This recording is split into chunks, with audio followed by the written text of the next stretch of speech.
Welcome to another new episode of Strange Encounters, the home of all things paranormal, supernatural, and out of this world, where tonight we take a serious look at the mysterious and unexplained world of alien and UFO encounters. Get ready to listen to some amazing and allegedly true stories of close encounters of the strange kind with unknown otherworldly entities and their technology. All our stories are guaranteed to be swamp gas and weather balloon free. Don't forget to like, subscribe, comment, and send your unexplained and strange encounters to verystrange.encounters@gmail.com. You can now submit your stories online to the website linked below. Join us on Reddit at r/verystrange-encounters. You can donate to the channel at Patreon or buymeacoffee.com, which are also linked below. So, sit back, relax, and prepare to be amazed by the mysteries of the universe as we listen to these allegedly true and decidedly amazing alien encounter stories on this episode of Strange Encounters. Time for my story by Praxistor. I tried to keep this short, sorry about the length. I hope you find it worth listening to. So, I'm probably an abductee. I'm a 54-year-old male, divorced with no kids. It seems to have started when I was a kid, but I don't entirely trust the childhood memories. I remember when I was about 6 or 7, playing outside in the neighborhood, and then I wasn't alone. There it was, sort of like a little glowing green leprechaun. The next thing I know, I was out in a wide field, surrounded by a circle of little beings similar to it. There was a taller one. She appeared to be a human female dressed in a white gown with long black hair. Then the next thing I remember, I was suddenly alone in the field, and my parents were running towards me frantic. They had been looking for me for a long time. I don't know how I got there. They took me home and grounded me for wandering so far from home. Sometime later, I think I might have seen the same lady once more as a kid. She came walking down the street one day and walked straight up to me and my friends who were playing out in the front yard. She was wearing a fancy gown and a crown of diamonds. She had us gather around her and then started pulling candies from thin air and handed them out to us. I asked her to show me where she was hiding the candies. She said she wasn't hiding them, and she let me look for hidden pockets. I couldn't find any. Then, lightning fast, she would produce another and another. She told us there was more candy under that bush over there. We went to get it, and when we turned back around, she was gone. We were like, WTF? We ran around the perimeter looking for her. Couldn't find her. We found out no sign of her. Flash forward to my early 20s when I came in close proximity to a large UFO. The encounter motivated me to start looking into UFOs. My friend who saw it with me was less enthusiastic, but I wouldn't shut up about it, and I started spending more and more time reading up on UFOs and related subjects. I was circling the rabbit hole. My dreams started to change. It's hard to explain the difference, but there were certain dreams that just felt different than usual, longer, more vivid colors and details, and recurring characters. Then, in my early 30s, came my first vision. I was just driving to the store and passed a guy walking down the street. Suddenly, a scene flashed before my eyes in silvery white. He was getting dragged off a bus by police.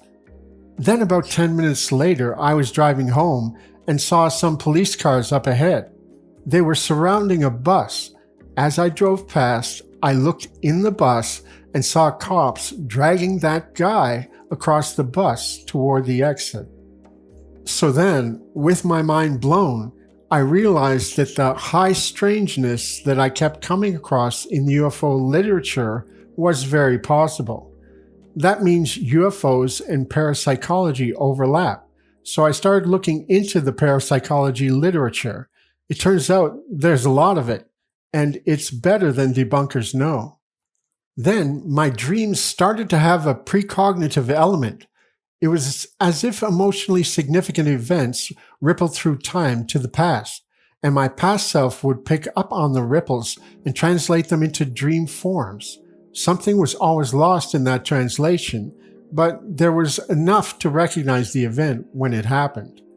As I connected the dots between UFOs and parapsychological phenomena, my studies took a turn toward mysticism.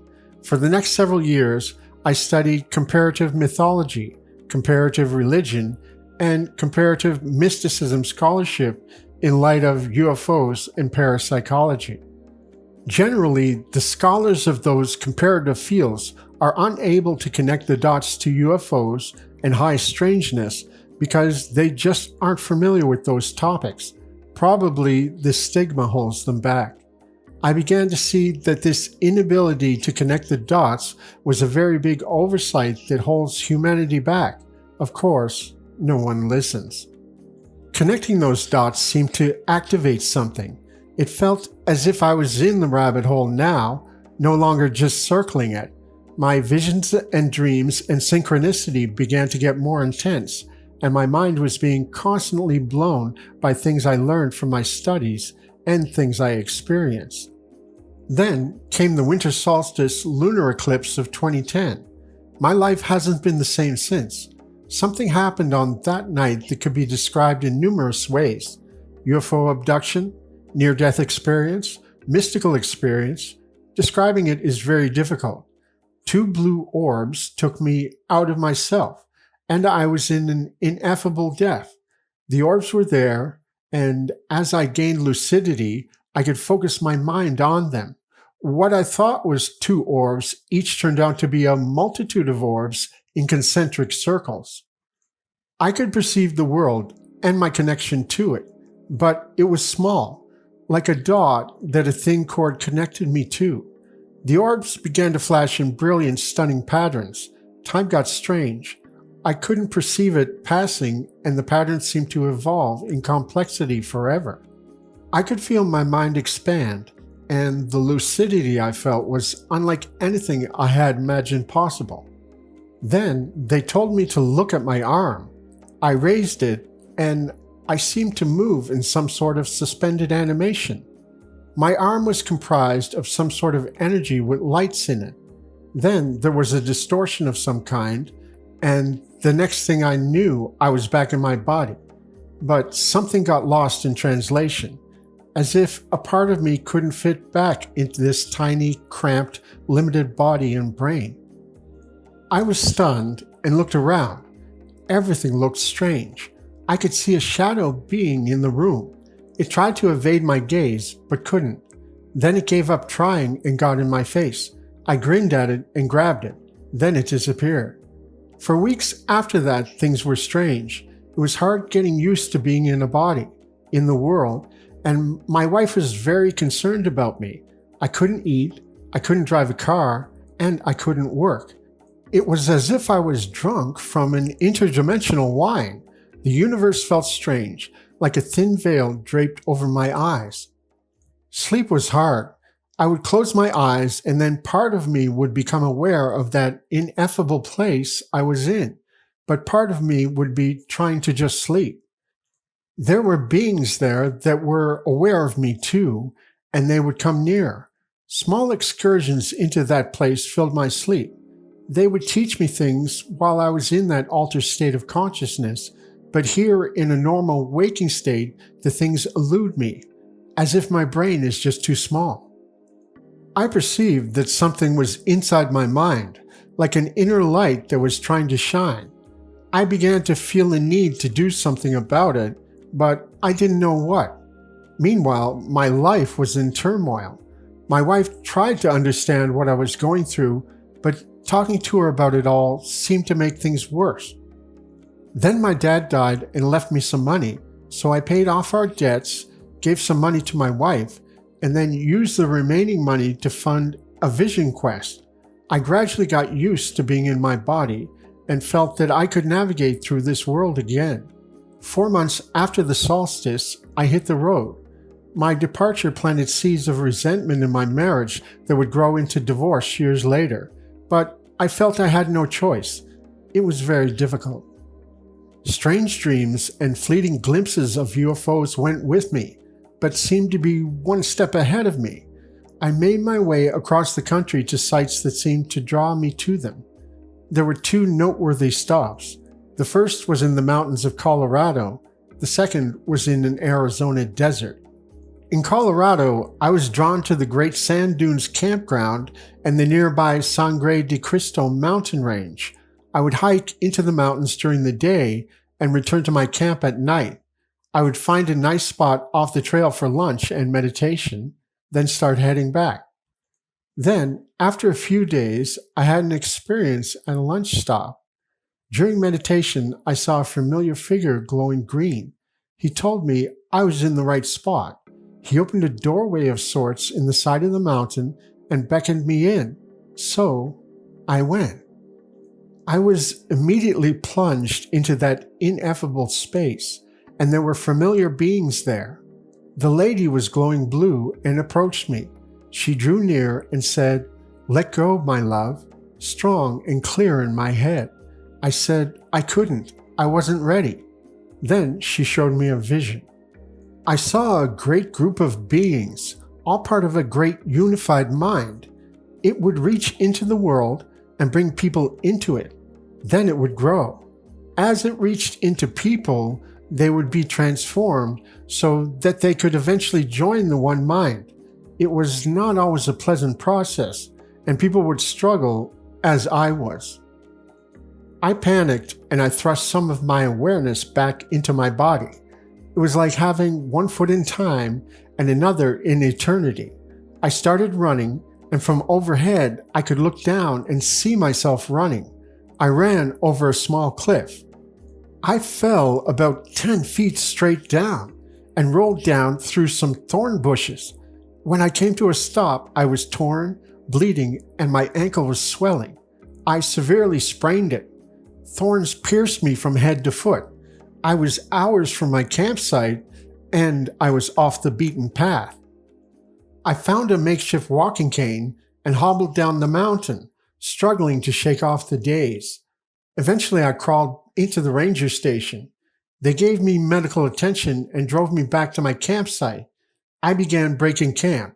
I had to get to town to have my ankle treated. So I was stuck in a small hotel there in town for a week or so as the worst of the injuries passed. I called some friends in Arizona and told them what happened. They invited me to stay with them for a while as I continued to recuperate. Then I caught wind of a Native American peyote church there in Arizona. It was like deja vu. I immediately made a reservation and started preparing to resume my vision quest. It had been a month or so since I fell off that cliff, and I was getting restless. I drove out there and checked into my guest room. The ingestion of the peyote is preceded by a 24-hour water fast. So while I fasted, I selected my campsite and began setting it up. As I hobbled around exploring the desert around the campsite, I came across a large concentric circle of fist-sized stones. I had found the area for my ingestion ceremony. So when evening came, I settled into camp and began to slowly drink the medicinal tea. If you drink it too fast, you could vomit. The fasting makes it easier to avoid vomiting. So I drank only a shot every hour, and each shot was accompanied by increasingly complex ceremonial gestures in the circle of stones. As I ingested throughout the night, the spirits would come to me and teach me things. I would offer them food in exchange. Then every hour, when I took shots, some deep part of myself would come out from somewhere deep inside me. It would take over and perform a stage of the ingestion ceremony in the stones, and then retreat back inside me. Then I would wait another hour at the campfire with the spirits, seeing and learning things I can't put into words and sharing my food with them. By dawn, I had ingested all the tea and completed the ceremony in the stones. The circle was complete. I had fully become that deep part of myself that would come out hourly during the night. I was looking at the world through ancient eyes. Everything was different somehow, more alive and united. For the next 12 hours or so, I explored the area that seemed so familiar and yet so strange. The medicine gradually wore off, and as it did, I felt like a symbiote. There was some sort of connection between me, the medicine, and all the Native American shamans who had lived in that area before, who had also ingested the medicine. I felt like I had what I needed from the vision quest, and I returned home to my wife. It turned out that she thought I left her for another woman. She never really bought the whole vision quest thing. She thought it was a cover story. I was able to persuade her otherwise, or so I thought at the time. She was still unsure. I picked up the pieces of my life and tried to put them back together. The next several years were hard. Then it was about settling back into life and processing everything I had seen, heard, dreamed, learned, and done. That took a long time. It was about getting to know the other shamans and my star family, one of whom is the lady. They now had greater access to my dreams. Shamans come in all shapes and sizes, all temperaments and dispositions. They would pull me into my astral body and take me with them to other worlds. I would assist them in their fights against creatures of the mind and soul, creatures that most people would probably call demons for lack of a better word. But the fighting took a toll on me, and I wasn't skilled enough to heal myself properly after the battle. The wounds began to mount, and eventually I had to close that doorway. I'm still licking some wounds, like Frodo struggling with the wound of the Morgul blade. Then came bankruptcy, then my wife and I separated. Then on the heels of that came COVID. So that pretty much brings us up to date, more or less. I did try to keep this short. My first OBE, out-of-body experience, by Anonymous. This happened to me a little over a year ago, but I haven't shared it with many people because of how insane I felt at the time. But I figured this community may have some insight on what happened to me because, well, it's safe to say it's been a very interesting year since this. So, I'm a hedonist. I enjoy baths. I'm chilling, partially reclined, in the water when suddenly the most bizarre feeling comes over me that's hard to describe. It's like I subconsciously knew I was about to black out, so I grabbed hold of the shower curtains so I didn't sink underwater, and then everything went dark. I felt intense vibrations through my body, then felt myself lift out of myself. My vision was limited, and I saw only brief flashes of imagery flooding my thoughts. The most clear thing I managed to see, or what made its way into my vision, was a blue-skinned, reassuring-looking being wearing white clerical robes, reaching their hand out to me. It looked like what I guess some people might categorize as an Arcturian. I ended up drawing my own artistic interpretation of what I saw. There was what felt like a flow of energy throughout what I suppose was my astral body, before the sensations faded and I went back into my body. I had no idea what had actually happened to me or how much time had passed, but when I came to, I felt very refreshed almost, like this ET gave me a quick soul cleanse before peacing out. The only way I could describe the sensation overall is that my mind, soul, astral, etheric body was taken out, blown into like an N64 cartridge, and then put back in. I did get pretty freaked out later though, wondering if I'd had a seizure and was hallucinating or something. It was a mental state unlike any other one I've been in, pleasant yet bizarre. Now that I've learned a bit more, I realized that it was probably an out-of-body experience, and I can see how that can overlap with epileptic disorders as well. Even if this was all in my head, it felt significant. Can anyone offer some insight on this experience? Did I get abducted in the astral to get a quick purification? Or was I just blacking out in the bath while hallucinating vividly? My mind likes to say both, but that's just me being open to whatever is possible, I guess. Our Strange Experience by Six Ellissoir. My fiance and I decided to get some food and go to the beach one night. We got our food, got to the beach, and ate in the car. The time was 12:14 when we left. Now, my fiance's home is no more than a 5-minute drive from where we were. Small town, no traffic. We get there, and after a minute or so I say, "That's weird. I don't even remember driving back. I must be tired." He says, "I don't remember the drive back either." He then made some joke about aliens and memory loss and laughed for a second, which gave me the chills for some reason, but we both brushed it off. We checked the time as we went in. 12:45. An extra 20-25 minutes that neither of us remember, but don't really think too much on it at first. We start getting ready for bed, and I was questioning our time loss while also trying to make jokes of it.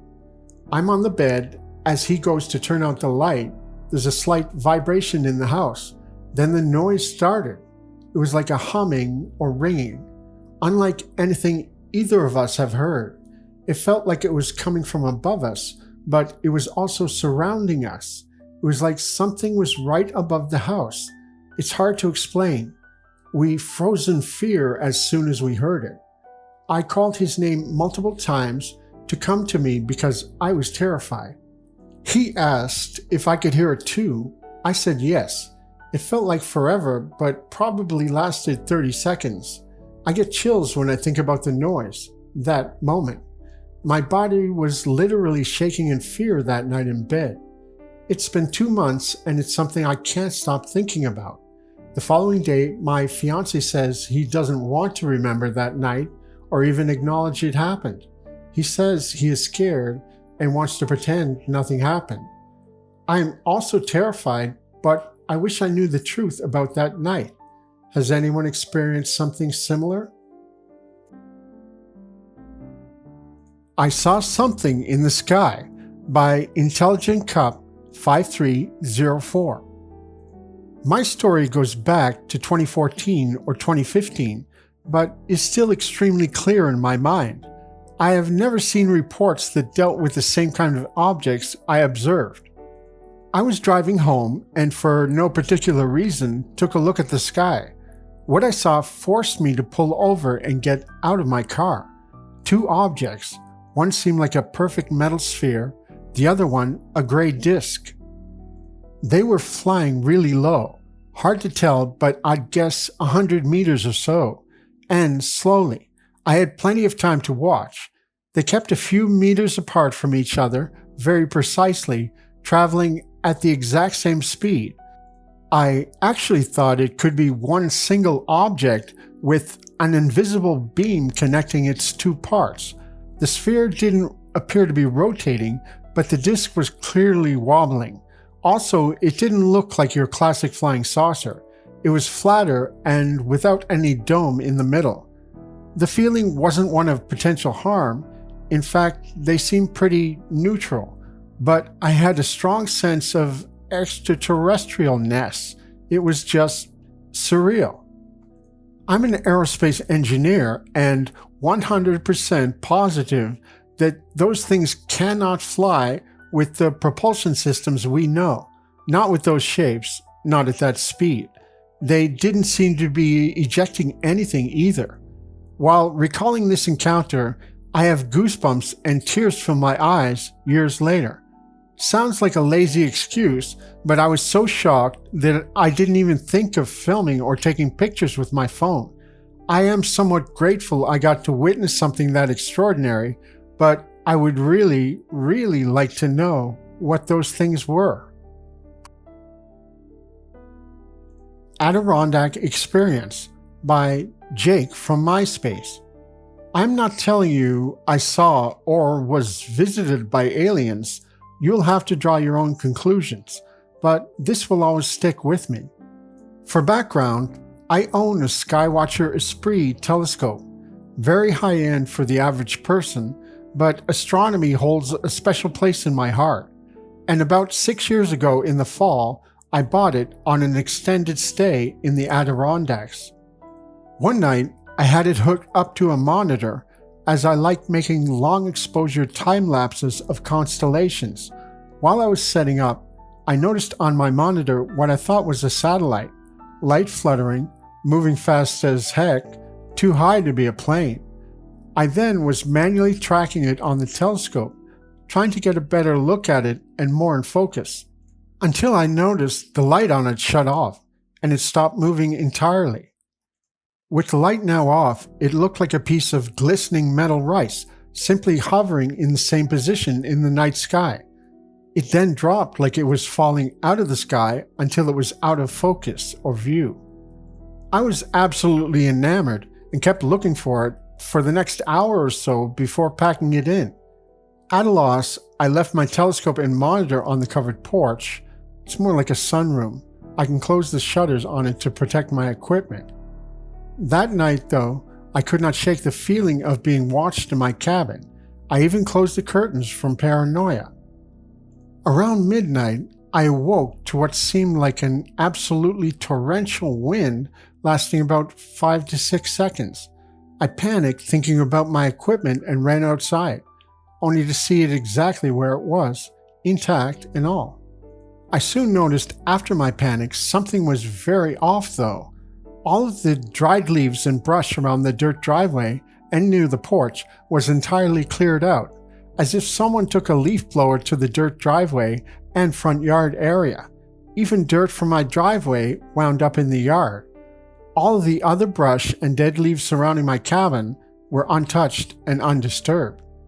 The practical side of me thinks it could have been a weird random gust, but that still leaves so many unanswered questions. In this next segment, we're looking at some of the most classic and well-known cases of encounters with the strange, including sightings of unidentified flying objects, alien abductions, ghost stories, cryptid encounters, and other unexplained phenomena. So, sit back and prepare to be taken on a journey through some of the most captivating and mysterious stories of the strange and unknown. In this episode, we take a look at the Brown Mountain Lights of North Carolina.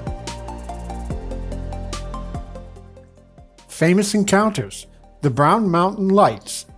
This is Strange Encounters here, and I just want to note that whoever wrote the Wikipedia page for the Brown Mountain Lights is definitely not a believer in the paranormal or supernatural. So, if you go there to read up on the lights, be forewarned. They have left out the best parts of the story in an attempt to explain away the phenomenon as lights from trains and cars. But enough about that. Let's get started. For many years, the Brown Mountain Lights have puzzled and amazed visitors to the Appalachian Mountains of North Carolina. These mysterious lights appear at night, hovering and dancing above the peaks and valleys of the mountain range, and have been the subject of numerous sightings and investigations. The Brown Mountain Lights have been a source of fascination for scientists, paranormal investigators, and curious visitors for over a century. The first recorded sighting of the lights was in 1913, when a fisherman reported seeing strange lights in the sky above Brown Mountain. Since then, thousands of people have witnessed the phenomenon, and many have attempted to explain its origin. One of the most commonly cited theories is that the lights are caused by geological activity. Some scientists believe that the lights are the result of gases escaping from the rocks beneath the mountain, which then ignite upon contact with the air. However, this theory has been largely discredited as there is no evidence of significant geological activity in the area. Another popular theory is that the lights are the result of swamp gas. Again, with the swamp gas, a natural phenomenon caused by the decomposition of organic matter in the nearby forest. However, this theory has also been debunked, as the lights are often seen in areas far from the swampy regions of the mountain. Despite the many theories and explanations, the Brown Mountain Lights remain a mystery. Many people believe that the lights are the result of supernatural or extraterrestrial activity, while others believe that they are simply a natural wonder that we have yet to fully understand. Regardless of their origin, the Brown Mountain Lights continue to draw visitors to the area and have become a popular tourist attraction. Many people come to the mountains at night in the hopes of catching a glimpse of the lights, and there have been many notable sightings over the years. One of the most famous sightings occurred in 1916, when a group of hunters reported seeing the lights while camping in the area. The hunters claimed that the lights appeared as small, bright balls of fire, and that they moved quickly and erratically through the sky. This sighting is widely regarded as one of the first recorded sightings of the Brown Mountain Lights. Another notable sighting occurred in 1961, when a group of geologists witnessed the lights while conducting research in the area. The geologists reported seeing the lights on several occasions and were unable to explain their origin. In 1977, a group of hikers reported seeing the lights while hiking in the area. The hikers claimed that the lights appeared as bright, white orbs and that they hovered in the sky for several minutes before disappearing. More recently, in 2016, a group of visitors to the area captured footage of the lights on video, which quickly went viral on social media. The video shows several bright, glowing orbs hovering in the sky above Brown Mountain and has been viewed by millions of people around the world. Despite the many sightings and investigations, the Brown Mountain Lights remain a mystery. While some people believe that the lights are the result of natural or supernatural phenomena, others believe that they are simply a natural wonder that we have yet to fully understand. Regardless of their origin, the Brown Mountain Lights are a fascinating and mysterious phenomenon that continue to captivate and intrigue visitors to the Appalachian Mountains of North Carolina.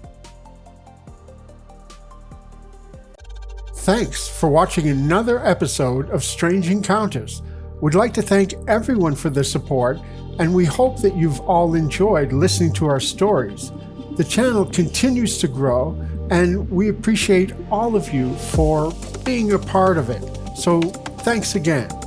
We love to hear from our viewers, so send your own experiences with the unknown to our email at verystrangeencounters@gmail.com. You can also submit your stories to the website linked below. You can join us on Reddit at r/verystrangeencounters. If you would like to support us, there are links to our Patreon, buymeacoffee.com, and PayPal donate below. Thanks again for tuning into Strange Encounters. Until next time, take care, stay safe, and keep your eyes open wide and your mind open wider. You never know what strange encounters may be lurking around the corner.